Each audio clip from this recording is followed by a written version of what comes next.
જય માતાજી બધાને। તો આપણો સ્ટાર્ટિંગ જોઈને તમને ખબર પડી ગઈ છે કે આજનો વ્લોગ શેના માટે છે। તો જેના માટે હું થઈ ગઈ છું તૈયાર, કેમ કે થોડા દિવસ પહેલાં જ મારા દાદી ઓફ થઈ ગયા હતા, જેમની આત્માને શાંતિ આપવા માટે અમે લોકોએ રાખેલા છે ભજન ગામડે। તો જેના માટે બધા લોકો જતા રહે છે અને હું આજે જાઉં છું ઘરે। તો ઘરે જવા માટે હું બેસી ગઈ ગાડીમાં અને આવી ગઈ પાટણ। પાટણ આવ્યા પછી મારો ભાઈનો ફોન આવ્યો કે આપણે બંને સાથે ઘરે જઈએ। તો મારો ભાઈ અને હું બંને સાથે ઘરે જવા માટે નીકળી ગયા। ઘરે પહોંચતા જોયું તો બધા લોકો જમવા બેસી ગયા હતા। જમવામાં હતા દાળ ભાત અને લાડુ કોને ભાવે છે કમેન્ટમાં કહેજો।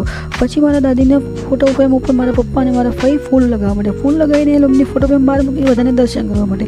પછી બધા મહેમાન આવવાનું સ્ટાર્ટ થઈ ગયું હતું અને ભજન સ્ટાર્ટ થઈ ગયા। ભજન સાંભળીને બધાના આંખમાં આવી ગયા આંસુ, કેમ કે દાદીની યાદ આવી ગઈ। કોને દાદીની યાદ આવે છે કમેન્ટમાં કહેજો। પછી બધાને લાગી ગઈ ભૂખ, તો લોકો ખાવા બેસી ગયા બુંદી અને ગાંઠિયા। પછી મારા પપ્પા એમને લોકોને બધા મહારાજનું અને મંડળીનું સન્માન કર્યું ફૂલોથી સન્માન કર્યા। પછી મહારાજ નાચવા લાગ્યા તો પૈસાની વરસાદ થવા લાગી। પછી અમે લોકોએ આરતી કરી દીધી અને બધા નીકળી ગયા ઘરે જવા માટે। વિડીયો ગમ્યો હોય તો લાઈક શેર અને સબસ્ક્રાઈબ કરી દેજો। Okay bye.